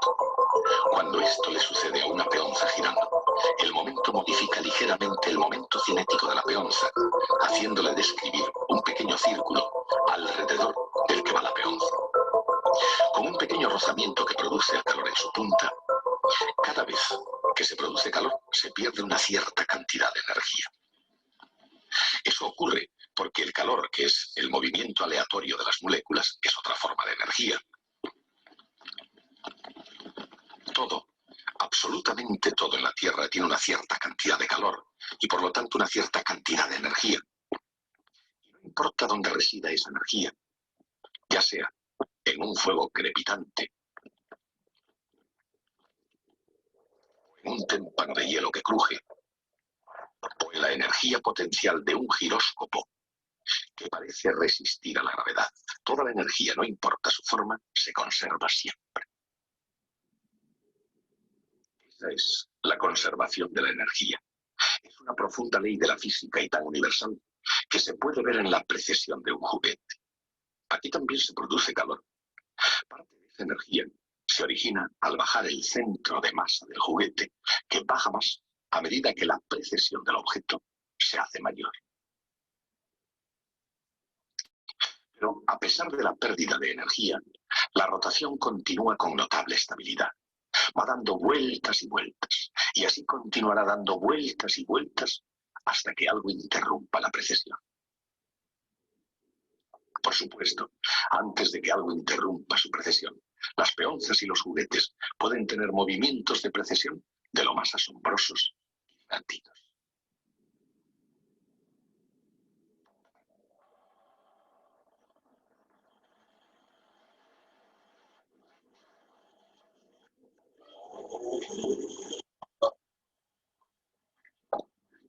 Pero un giróscopo de juguete, quizás similar al que tiene el niño, puede crecer hasta convertirse en un instrumento maduro de la ciencia y la tecnología.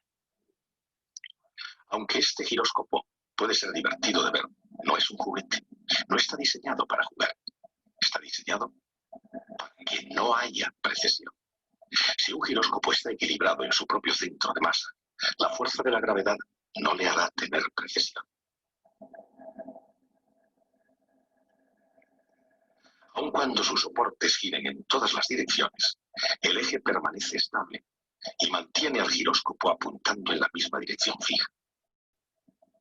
La idea es proyectar un giróscopo que apenas tenga precesión. Incluso en una tienda de juguetes, la idea de un sofisticado giróscopo puede tener serias implicaciones.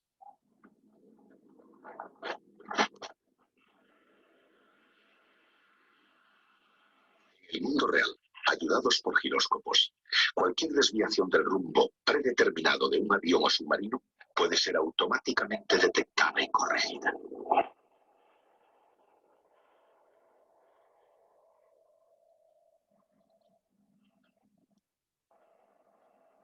En el pasado, si un avión se aventuraba por una ruta polar, tenía pocas probabilidades de aterrizar, ni siquiera en el continente al que iba. Una brújula magnética cerca del polo no sirve para nada. En la actualidad, dirigidos por giróscopos, las líneas aéreas vuelan sobre los polos de forma rutinaria. Pero el valor del giróscopo no solo se limita a los polos, ni siquiera a la atmósfera de la Tierra. En el espacio exterior, donde el tiempo es precioso y el combustible del cohete debe ser sensatamente utilizado, los giróscopos son más que nunca elementos vitales para la navegación. Ya sea en el agua de la Tierra, en las nubes, o en el espacio exterior. El valor de un giróscopo reside en su capacidad de girar en una determinada dirección, sin tener precesión.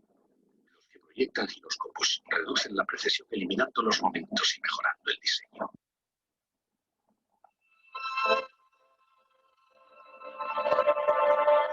Cuando un objeto tiene precesión, el extremo de su vector momento cinético se mueve con movimiento circular uniforme, con una velocidad angular de módulo constante llamada omega mayúscula.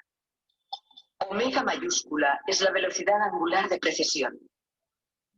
Las ecuaciones del movimiento circular uniforme dicen que V, que es la derivada con respecto al tiempo de R, es omega multiplicada por R. De la misma forma, tau, la derivada con respecto al tiempo de L, es omega mayúscula multiplicada por L. Por lo tanto, omega es exactamente el momento dividido por L.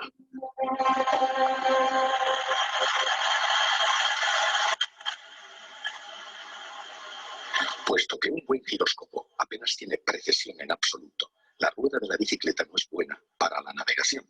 Tiene demasiada precesión. ¿Por qué? Momento es R vectorial F. Como en el caso de la rueda de la bicicleta son perpendiculares, el módulo es R por F. La fuerza que actúa es la de la gravedad. El momento cinético es M por R vectorial V.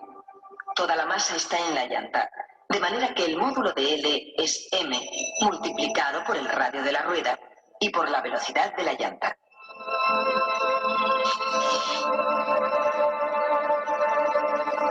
Como V es omega por R, la velocidad de precesión es la distancia al punto de apoyo multiplicada por G y dividida por el producto de la velocidad de rotación de la rueda y por el cuadrado del radio de la misma.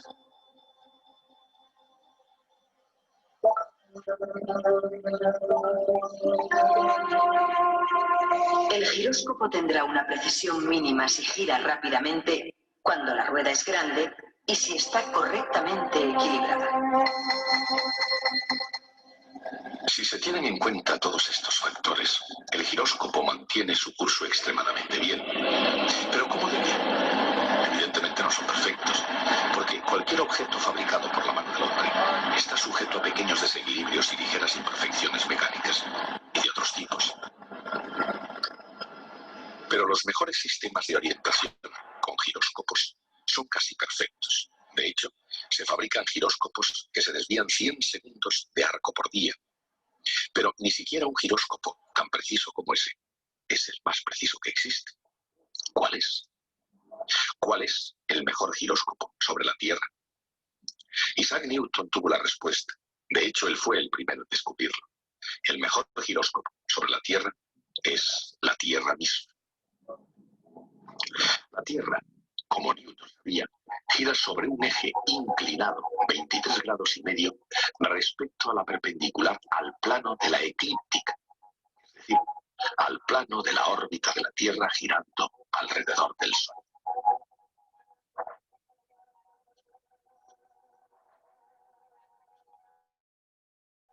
En otras palabras, visto desde la Tierra, el Sol parece recorrer una órbita en un plano inclinado 23 grados y medio respecto al plano del Ecuador. 2 veces al año, el Sol atraviesa el plano del Ecuador. Estos puntos en los que el Sol lo atraviesa se llaman equinoccios, indicando que el día y la noche tienen la misma duración. Siempre han sido vitales estos puntos para los astrónomos. Desde la noche de los tiempos, los astrónomos observaron el fenómeno de los equinoccios. Chinos, griegos, babilonios y turcos, a lo largo del tiempo, y dentro de las más grandes civilizaciones, compartieron su fascinación por los equinoccios. Se suelen usar para marcar los momentos exactos del cambio de estación. Los egipcios, los mayas, todo el mundo antiguo, por distintas que fueran sus tierras, han compartido el mismo cielo. Y por diferentes que fueran sus religiones, sus antiguos astrónomos miraban al cielo con algo en común.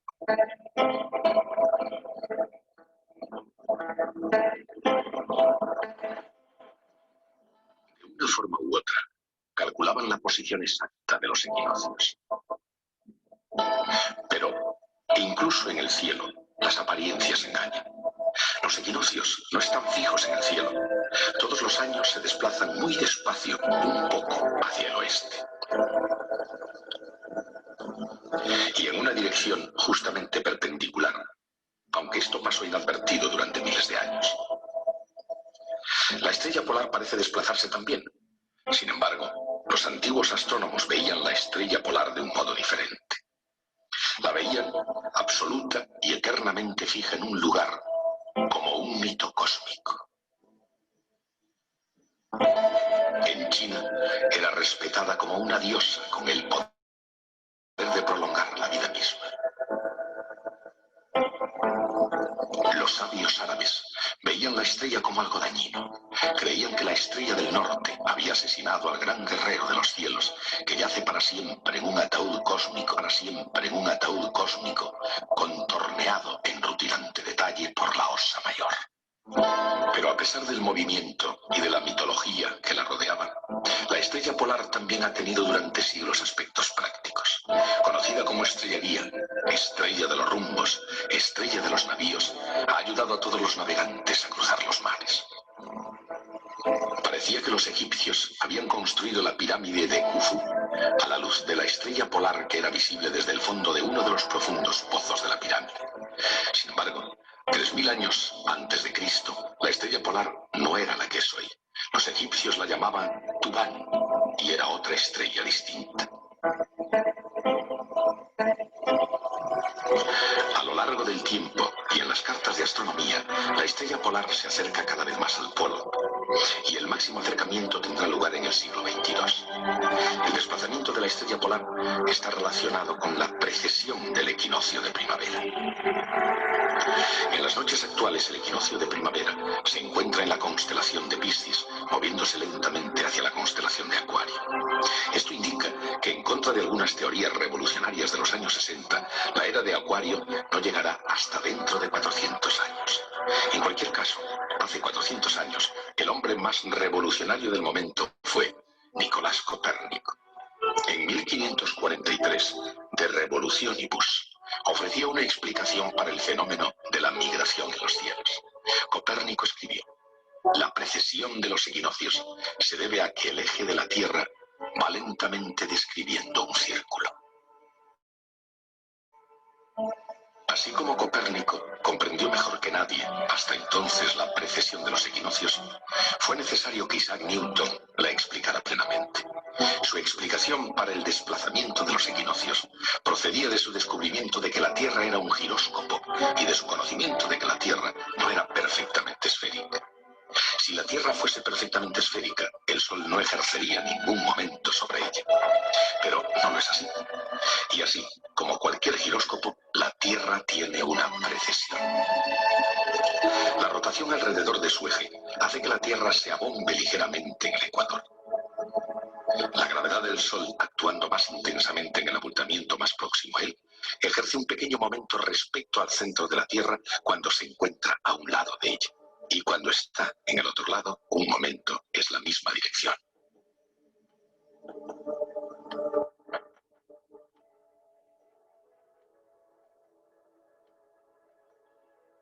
El momento es muy pequeño, pero es suficiente para producir una muy lenta precesión del eje de rotación de la Tierra. Realmente muy lenta. Una vuelta completa tarda aproximadamente 26.000 años. Comparemos eso con este giróscopo cuyo eje de rotación de una vuelta completa cada pocos segundos. Si la comparamos con la Tierra, una bicicleta no sirve como giróscopo. Es difícil imaginar un giróscopo mejor que la propia Tierra. Y más difícil aún, imaginar que podamos ir a casa en ella a la hora de comer.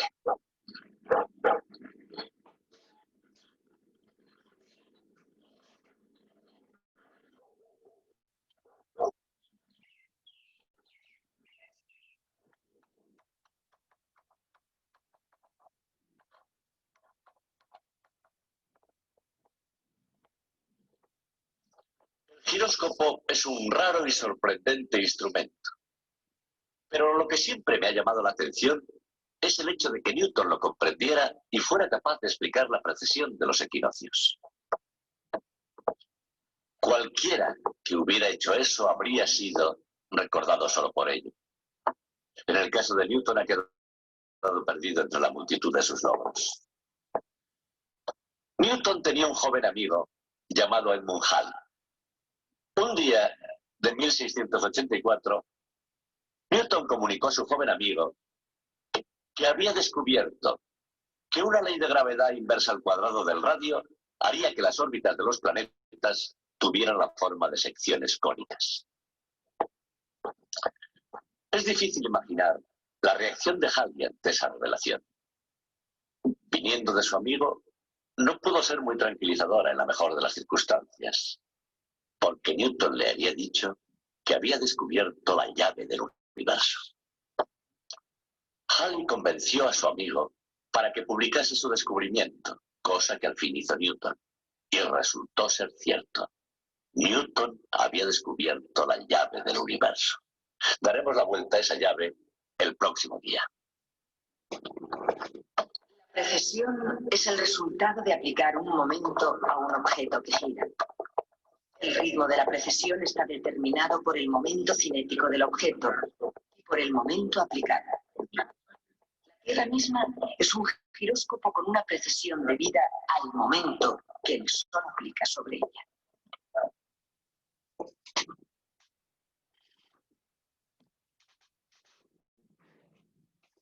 Bien. ¿Estáis vosotros allí todavía? Aquí estamos, profe. ¿Poco Acá seguimos, queda? profe. ¿Cómo cuánto va perdiendo Boca?